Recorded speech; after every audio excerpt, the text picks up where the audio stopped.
What's happening? Welcome to another episode of Race Talk F1 with me, your boy J Knox. And your boy Javier. Absolutely vibing off the back of another busy race weekend. Here we are, traveling around the world via this podcast, talking about every single one of the 24 races in this 2025 season.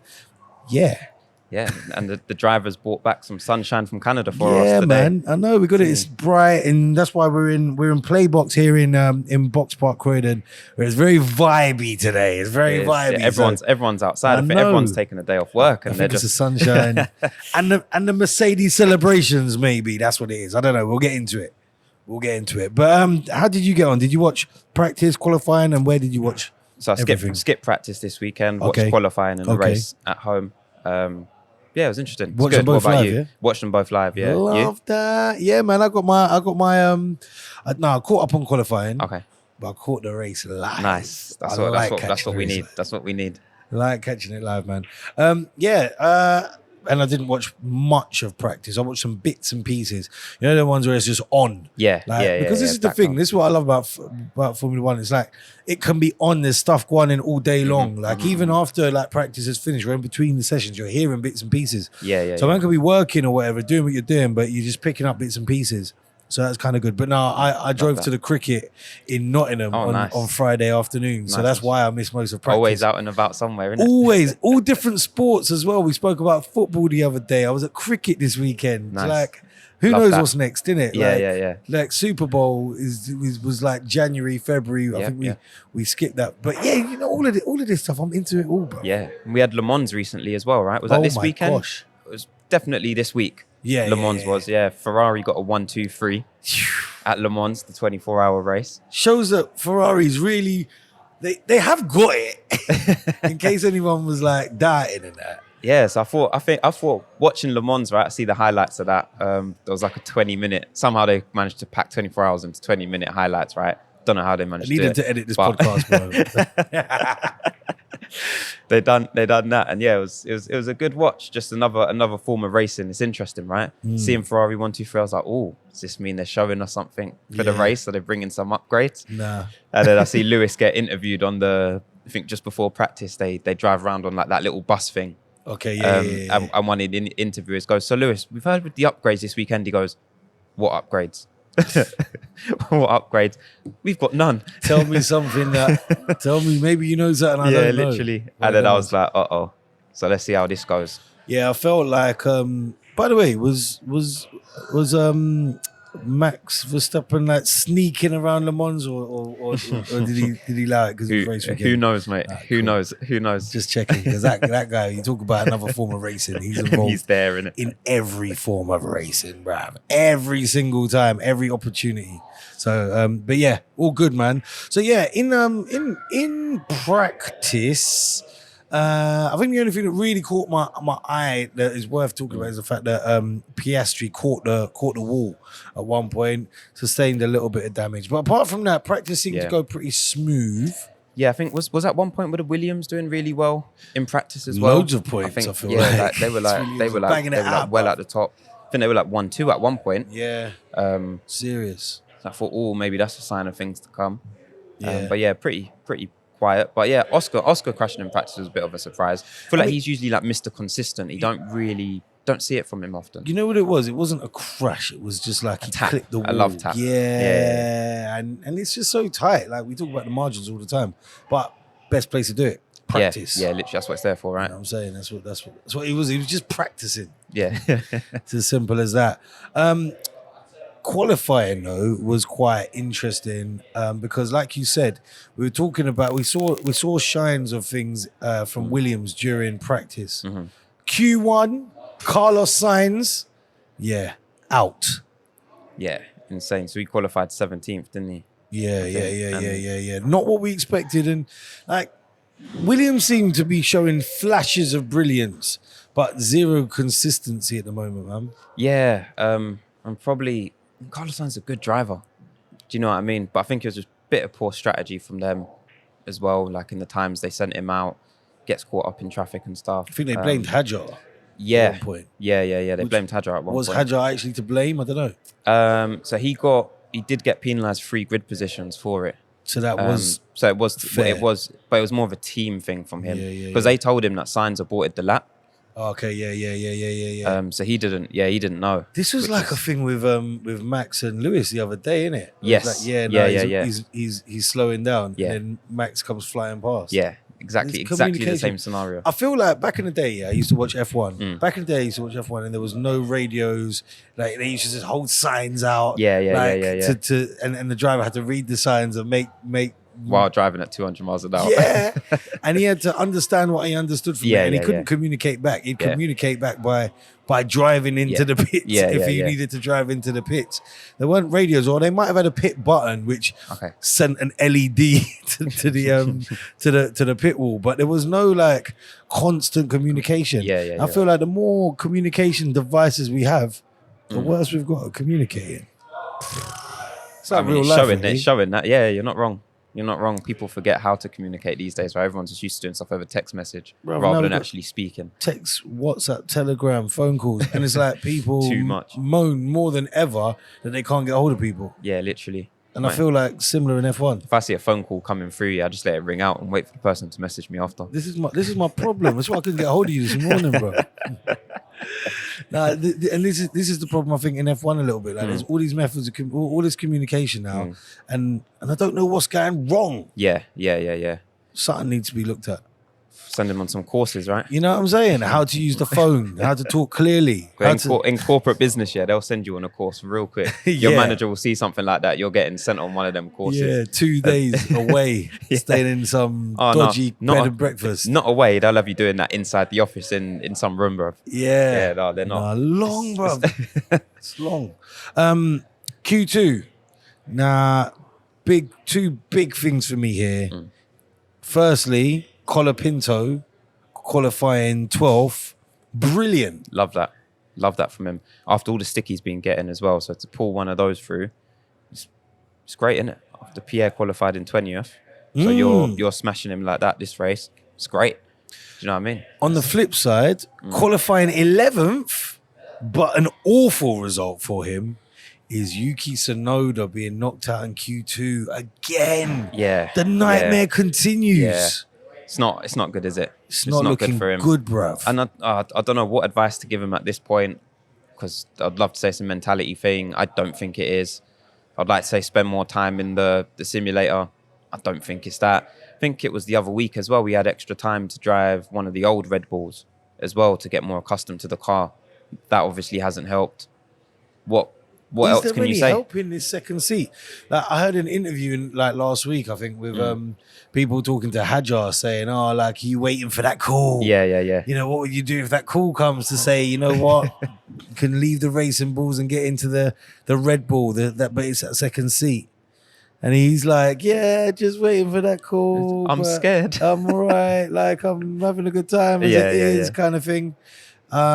And it's like the interviewer knew what they were asking. Yeah, they know he can't say, I can't wait to go there. But can you say no? This is the question. Can he say no? When that call comes, if it comes, can he say no? Or, no, I'm not going into that. Are they offering him a pay rise? Boy, irrelevant.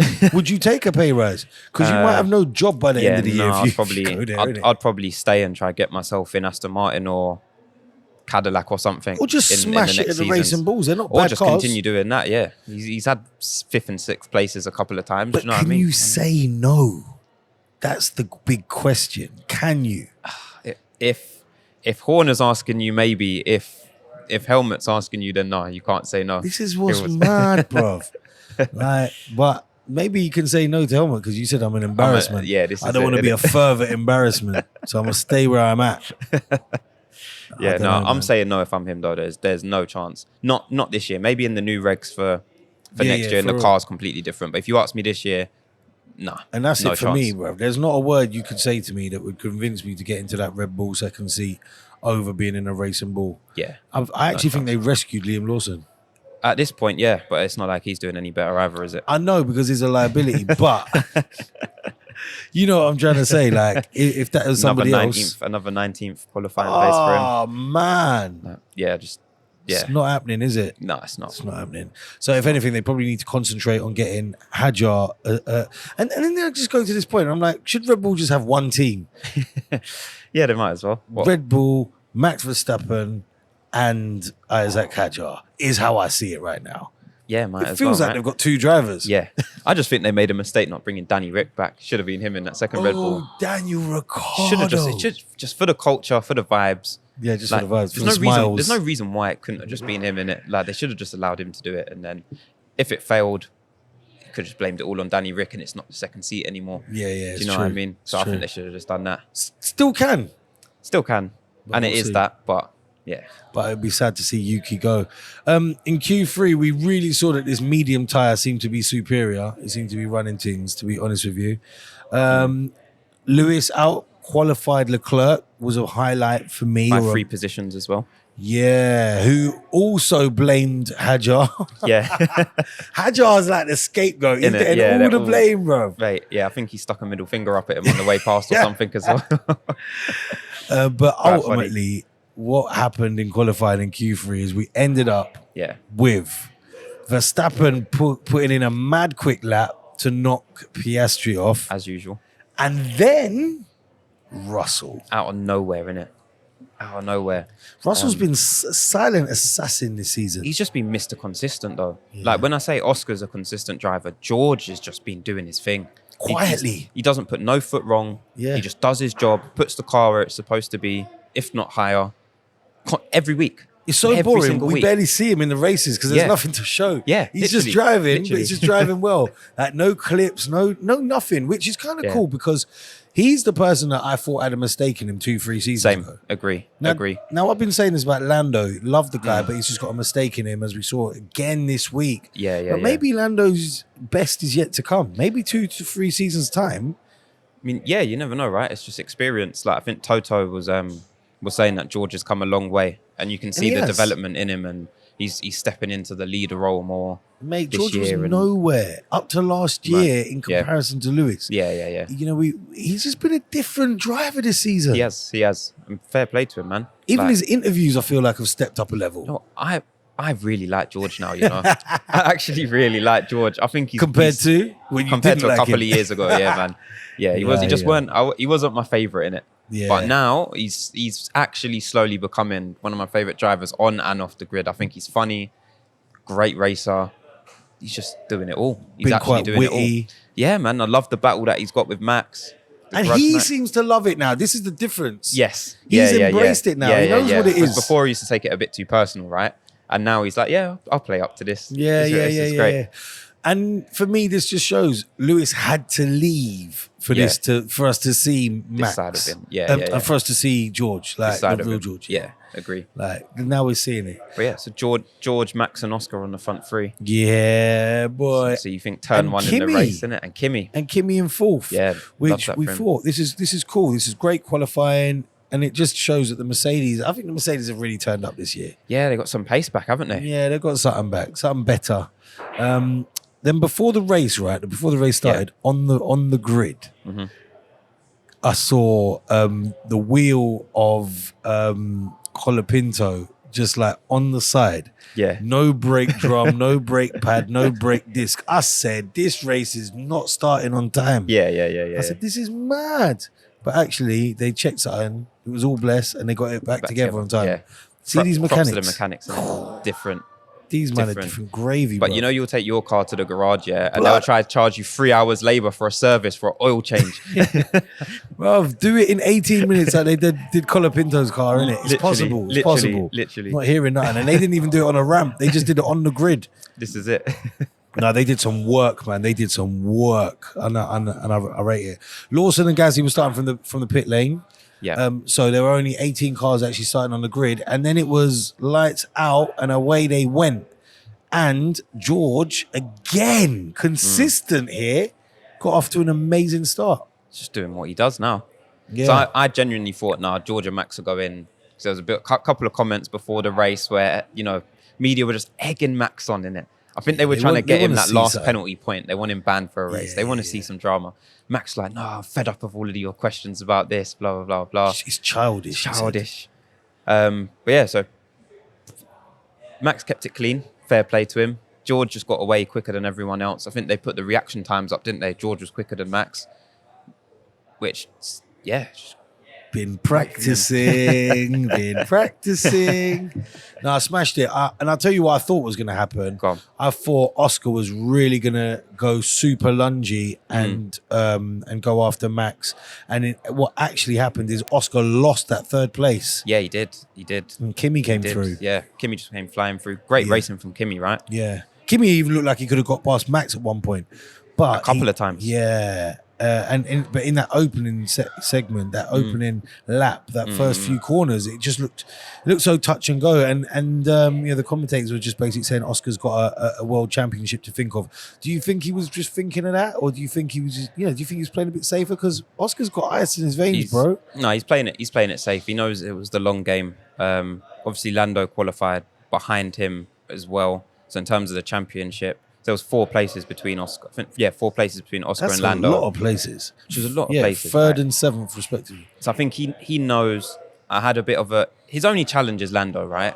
At this current time, unless development changes everything. Yeah, true. His only challenge for the championship's Lando at the moment. He knows he's got a 4-car grace between them. Let me just keep it easy. Let me make sure I finish the race. Brother, go on. Yeah. You can have this. He just doesn't want to be clipped by anyone. I just can't risk anything.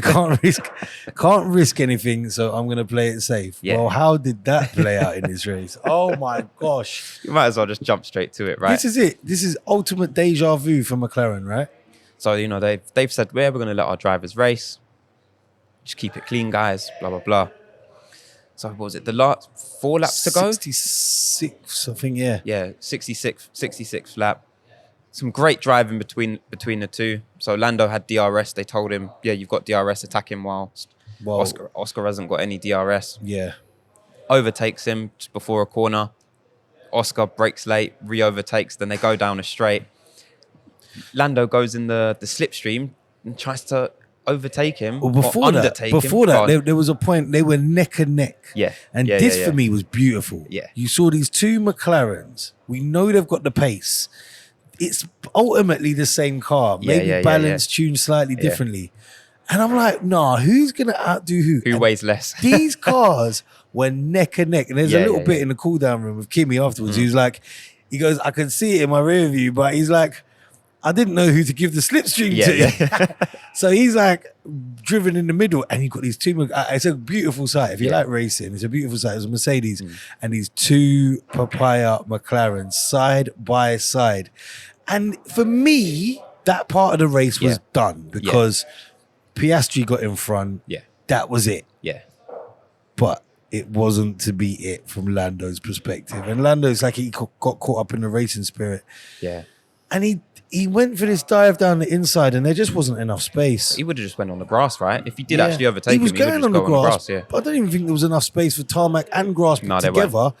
And he just he's smashed off his front wing into the back of Oscar's car and taken himself out on the left-hand side. Yeah, it was bad, innit? So bad. When you saw it immediately, did you know whose fault it was? No, not immediately. Yeah, not until the replay. I thought Oscar had kind of squeezed him against the barriers. Yeah. But then afterwards, Lando was like, I'm sorry, that was my bad. That was stupid of me. It's quite a telling message on the radio as soon as it had happened. And it's not a lot of times where drivers take immediate responsibility before seeing replays of an event. But also Lando's a different gravy, bro. And this is what I like about Lando. He's very he's honest. Kimi's got this streak in him as well, you know. This is a similarity between Kimi and Lando Norris. Like the honesty. Yeah. Like they just tell you as it is. Yeah. Which was, it's nice, it's refreshing. But you've got to stop making these mistakes, man. Yeah. Because and again, he showed, so in my books, he showed he's the quicker driver out of the two. This is interesting. He showed he's the quicker driver out of the two. So on their best, I think he's faster. Obviously, Oscar just the race awareness and the I'm just going to keep it clean and not make a mistake kept him in the race, right? Yeah. Whereas Lando a bit too devilish, takes himself out, and it's just it's a shame because he had a great race. He started in 7th, and you know he was challenging for podiums by the end of it. Just such a shame, man. And for me, I was like, it's been all right up until this point, man. Yeah. Are McLaren now going to get involved and start saying, you lot, nah, we're not doing this racing thing? Because this is the thing, Oscar was gaining on Kimi. So the only person that really won out of all of this was Kimi Antonelli, right? Because Kimi was under fire from Oscar, and Oscar was getting closer to him. And he became within a second of him. And had he not had to defend against Lando, I'm not going to lie, I feel like if I was in McLaren, I might have just said, guys, hold the position. And Oscar, go for Kimi because we could score more points if you get third. Yeah. Do I think they'll do it? I feel like Zach Brown's been quite insistent on letting them race. And I feel like it was such a stupid mistake. Like it was a mistake rather than they've raced too hard and that's what's allowed him to do it. Like Lando's just done something that he'll probably never do again. If that makes sense. Like he will learn from this one and he'll be like, no, I can't do something stupid like that again. So no need for them. So I feel like there's no need for him to get involved, and where there's no beef because of the event that's just happened. Well, do you know what I mean? I mean, there would have been, I think, if Lando didn't apologise. If you'd punctured Oscar's tyre off of doing something that you shouldn't have done, then there's beef. It doesn't matter how much you apologise, big man. You're taking me out of the race. Yeah, then there would have been a problem. So he's very lucky. Very, very lucky. And this was exactly the same thing that happened, almost at exactly the same point, in McLaren cars with Jenson Button and Lewis. See this on the same stretch, right? Same stretch, bro. It's the maddest deja vu. Same position, the exact same move.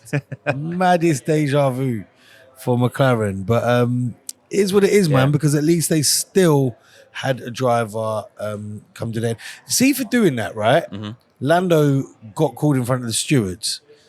Now, he finished technically 18th because I think there were 2 retirements and he finished 90% of the race. So he gets to finish 18th. But still, they gave him a 5-second penalty, which meant absolutely nothing. But they gave it to him anyway. Maybe just stewards feel like they've got to do something these days. Yeah, they do.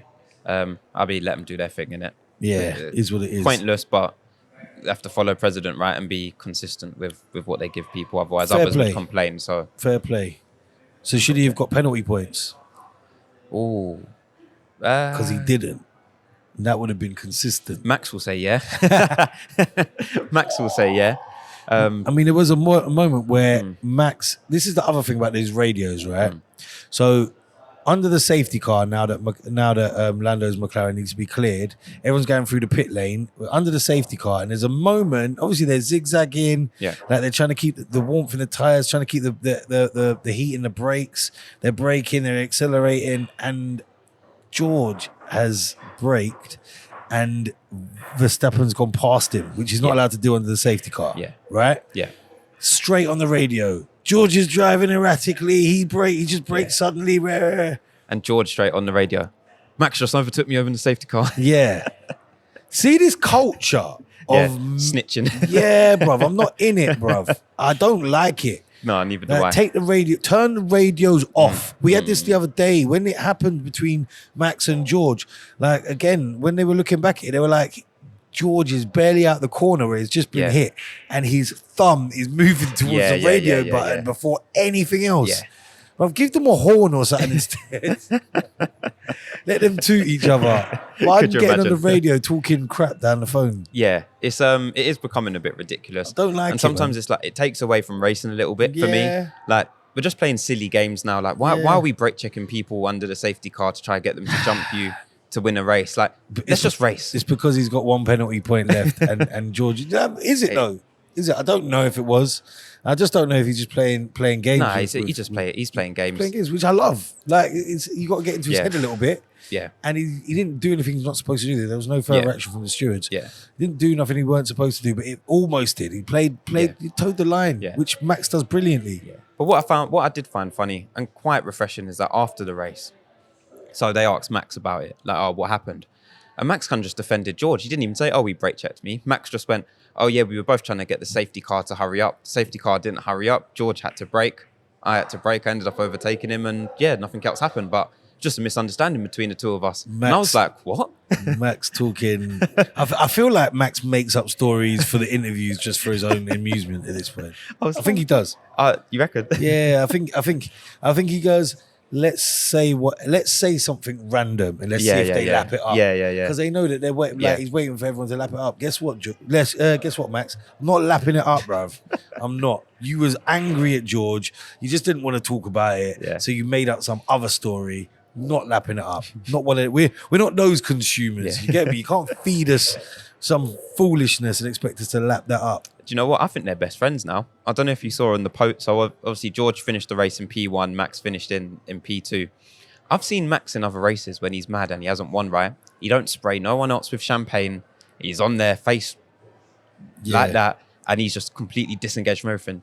This time, shake the champagne, spraying it on George, spraying it on everyone. Him and George even clinked their champagnes at one point and then had a swig together. I was like, what's going on here? I think Max respects the fact that George is has stepped up in it. Yeah. When he thought George was like soft, just a little boy. I think this whole thing dupping over threatening. Like when you think you can get away with doing it, and you think, he's bullyable. He's bullying him. Now George is like, no, big man, and George is unfazed by him. George isn't rattled by Max at all anymore. Yeah. Now he's got a new respect for him. All right, cool. We're peers. New respect for him, man. Yeah. New respect. But I like it though. I do like it. It's better. I do like it. And I like the fact that they can it looks like they've turned that leaf, right? And they can have all the drama and the everything. They can battle on track. And then when they're off, they're separating the racing from that off-field stuff. Yeah. And I like that, to be honest. It's the way it's meant to be, man. The most unlucky man in Formula One, so he claims he is, Alonso, qualified P6. He did, yeah. Phenomenal. He did. Not very unlucky. And finished the race in P7. Not very unlucky. P7, which is usually Lewis's spot. Lewis finished just above him. No, P6. Yeah. So that's only because Lando came out the game. Otherwise, he'd have had P7. Yeah. But let's talk about that for a second, because Lewis did out-qualify Leclerc, but ended up behind him during the race. How unlucky is that? I feel like Lewis is actually always unlucky. And then I looked at the clock. I was like, this brother's 20 seconds behind the next man. And he's on the radio saying, I'm nowhere in this race. Yeah. And he literally was. Have you ever been go-karting? And it's just like, you've had a little bit of a spin or whatever it is. And now you're just driving around the track. You don't see no one. No one's close behind you. You don't want to slow down for a race. You can't catch the people in front of you. That's how Lewis felt. No, I don't know how that feels, mate. I'm always at the front. I don't know about that middle of the pack and at the back stuff, bro. I don't know about that. Say less. We'll have to go one day in it again, and we'll see. Go again. F1 drive. But there. That's how it felt for him. But really and truly, when you can go in and take a pit stop, because at one point he was like 20 seconds in front, I think. You can go in and take a pit stop, come back out in the same place. Yeah. You really are nowhere in the race. Yeah. Well, he got so unlucky, and it's such a rich thing. So he hit a groundhog on lap 13. It's like Groundhog Day, because this has happened to him before. Literally. Lap 13. Lap 13. He hit a groundhog. So it broke the floor in his car, which cost him. So what they said was 20 points of downforce damage. And they say for every 10 points of downforce damage, it would cost you 0.25 seconds per lap. So he's losing half a second a lap. So he lost half a second per lap. So he killed the groundhog, and we were like, that's rich, because he's vegan as well. He's out here killing animals as a vegan, bros. Oh, man. I can't imagine what was going through his head. I'm not going to go home and cook it. Is what was going through his head. I think even his dog's vegan now as well, he said. It's insane. So yeah, I think after the race he looked quite distraught, because he was like, mate, I can't believe it. He was like, I've never killed an animal in F1 before. So I just felt, I felt so bad for him, man. Like, could you imagine that? I think he was more upset about the broken floor. Yeah. I mean, credit to him for carrying on all the way to the end and getting P6 with reduced downforce. But it just makes you wonder again, what could he have achieved if? It's all these what ifs, but I'm all out of what ifs with Ferrari and this, it's just annoying, isn't it? Just annoying. You're like, you could do it in Le Mans, so do it in Formula One. Like, get us a race win, bring some upgrades. I think they said they got an upgrade package coming for Silverstone. Yeah, but I think stronger it's floor. All on. There's no groundhogs in Silverstone, though. Hopefully, I don't think so. Maybe some protesters or something. That's about it. Different subject. That is. Yeah, mad. It was good to see that he completed the race at that point. Where did Leclerc finish? Because Leclerc was looked like he was knocking on the door of a one stop. And Leclerc was like, yeah, let's go plan C.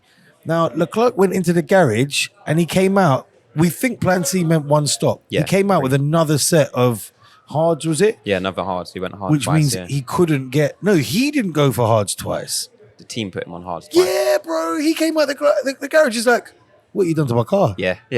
He said, why have I pitted? I just told you I was fine on the tyres, Why right? have I got D's?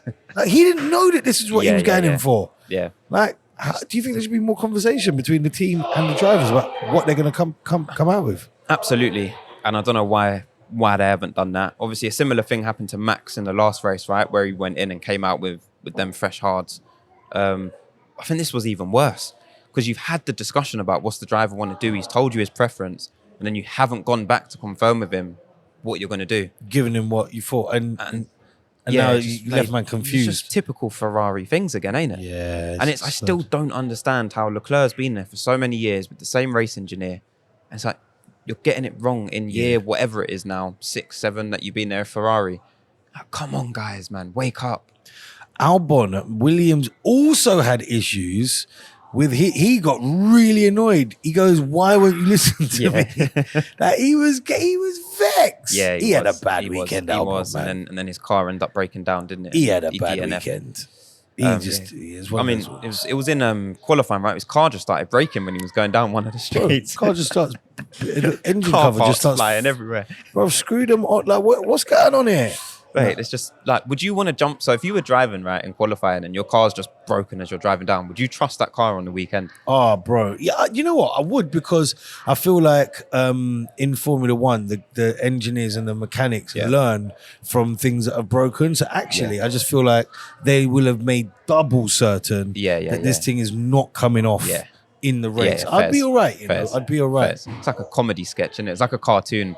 Things just start falling off the car. Flying out.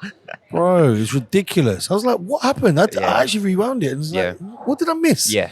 Nothing. Just no groundhog, no nothing. Just a little bit of wind just blowing the engine cover off. And it just looked a bit mad. Yeah, crazy. And then his engine died during the race. Oh, man. It's just really, really bad luck. It was bad.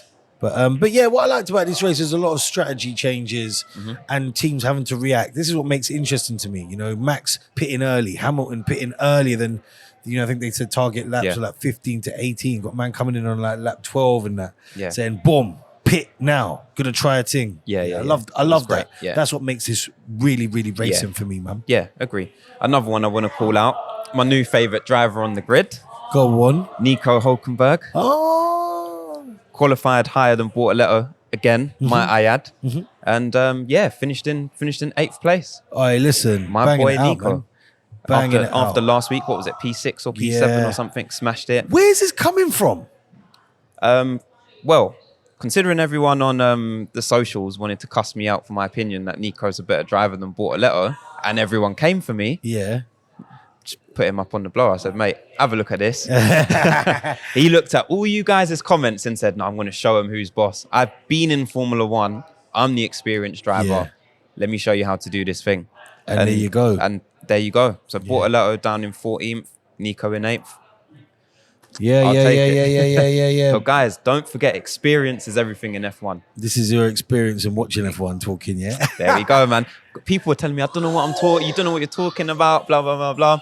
Proof is in the pudding, innit? Yeah. The proof is in the race results, and Nico's smashing it at the moment, man. What can I say? Yes.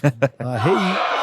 Talking about it being in the pudding, like, let's talk about the dessert of this thing, the afters.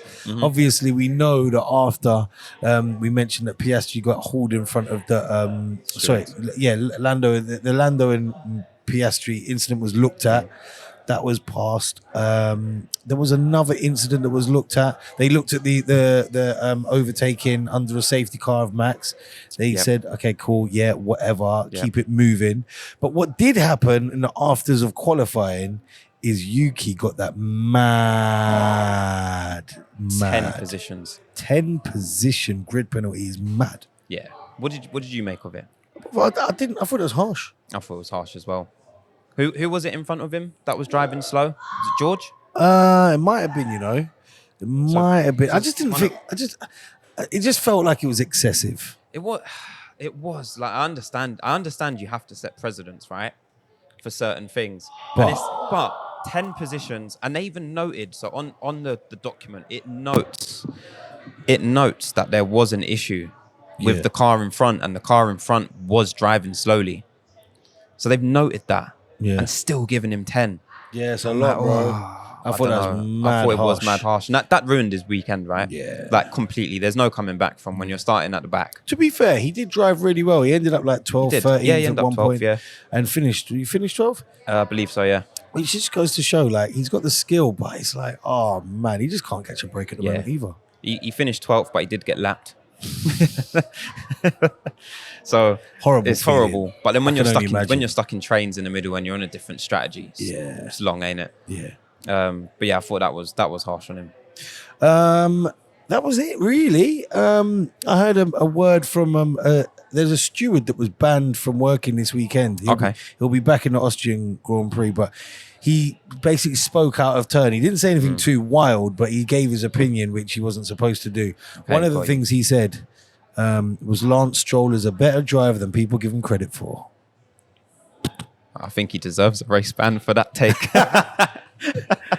And on that note, we'll be back, as will that steward be back for the Austrian Grand Prix. I'll be watching that at F1 Arcade in St. Paul's, so feel free to join. The vibes there go off. It's absolutely brilliant. We give away loads of stuff. Great vibe. I know you can watch football at every other pub on the high street, but F1, great if you can get in a room with a load of other enthusiasts and watch it. So St. Paul's is where I'll be for the Austrian Grand Prix. You going to join? Yeah, I'll be there, man. Yeah, I'll be there. That. Race Talk will be there. Jumping on the simulators. The only other thing to mention is went down to F1 Arcade for a private listening of the F1 movie soundtrack. Check out the movie. It's out soon. The premiere is this week. In fact, I think it's tonight, Monday night. So the premiere, you're going to start to hear more and more about it. But I'm so excited for this film. Yeah, same. Big Brad Pitt. Proper excited, especially having watched Silverstone Grand Prix with Brad Pitt last year after he was filming and talking to him about it. I'm like, I'm even more invested. But the soundtrack was also sick with music on there from the likes of Ed Sheeran, but also Burna Boy and Darko. Like, it's got some great different vibes, from the rock sound to, I feel like the Burna Boy track, they've hit the right cross between Amapiano, Afro beats, and almost like a pop sounding vibe. So yeah, look out for that. That's all coming out soon. Nice. And big up Atlantic Records for putting that together, and for F1 Arcade for hosting the free drinks and free food earlier. Love that. And that's your bag. So if J Knox to the World says the music's good, that's a name you can trust, man. So yeah, big up the Formula One movie. And we will see you down there on my, like I said, next Sunday. Enjoy the next race weekend. This has been Race Talk F1. I've been J Knox to the World. And your boy Javier. We'll see you next week. Peace.